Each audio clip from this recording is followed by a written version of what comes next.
राजा परीक्षित अर्जुन के पुत्र अभिमन्यु और उत्तरा के पुत्र थे।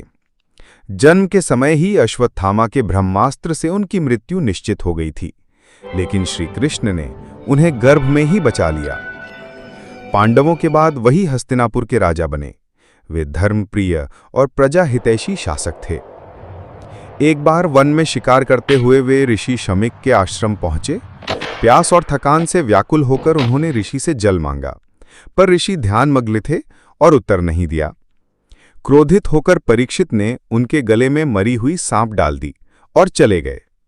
ये देखकर ऋषि के पुत्र श्रृंगी ने क्रोध में राजा को श्राप दे दिया कि 7वें दिन उन्हें तक्षक नाग के दंश से मृत्यु होगी।